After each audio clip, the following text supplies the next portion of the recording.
आयज आमी हांगा लिंक रोडार आहात टू डू इन्स्पेक्शन.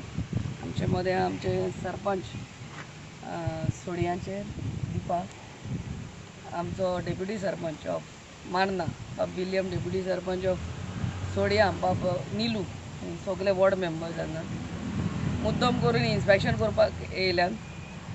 आनी the work is going on very well. आनी आमचो कॉन्ट्रॅक्टर सांगता अरावंड 2 months आनीक वयतले. आमचो जेई PWD बाब संदीपूय आहा आमच्या वांगडा. इट्स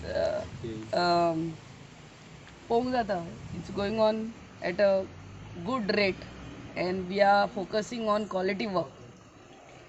आनी हें जालें म्हणटकूच our next step is to see that the farmers of Sodia get to cultivate their fields.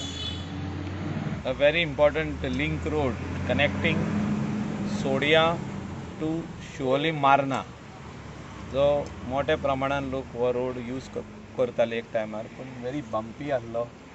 तितून मदेकात पायपांचेर हो रोड तयार केल्लो आदी खूब वर्सां जाली. पण आतां बरो रोड आनी विथ कल्वर्ट्स लोकांक पळोवपाक मेवतलो. Next 1.5 months it will be ready. We have come today to inspect quality of the work आनी स्पेशली सिंक जावपाक जायना म्हणून ती जी मुरम यूज केल्या तेणें. कॉन्ट्रॅक्टराक वालोर दिता हांव. जेई एई हिंगासर आहा, कित्याक थोडी म्हायती आमकांय आहा रोड बांदता पळय ती. आमी कॉन्ट्रॅक्टरचें काम करता आनी तेणें जो मुरम यूज केला एकदम बरे क्वॉलिटीचो, सो हो सिंक जावचो ना रोड.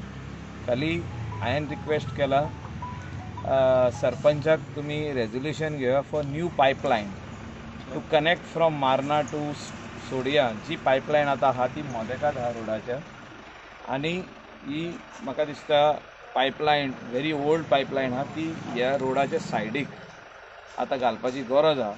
आनी तेजो एस्टिमेट करून ही फायल एडमिनिस्ट्रेटीव आनी expenditure सँक्शनाक धाडची. That will not exceed the fixed amount for sanction. That is PWD water. आनी हे फुडल्या बजेटाक घेवपाक जाता. आनी तितून सेम वे इलेक्ट्रिसिटी पोल्स हो बरो सुंदरसो हो रोड जातालो. सायडीक सगळीं शेतां माड आनी दोंगर दिसता हिंगासून. सो ब्युटिफिकेशन थोडें जावचें म्हणून GTDC नाल्यार GSIDC नाल्यार दुसऱ्या फंडांसून, हे खंयच्या तरी फंडांसून बरो प्रोजेक्ट हिंगासर घालचो. म्हणजे some benches, some lights, some murals in the middle, so that people when they are even walking on this road, एक walkway for the elders and the youth, they can walk at the side on a proper footpath, because the width of the road is quite big. So you can have one side footpath and one side benches to sit with lights. It's fully illuminated road.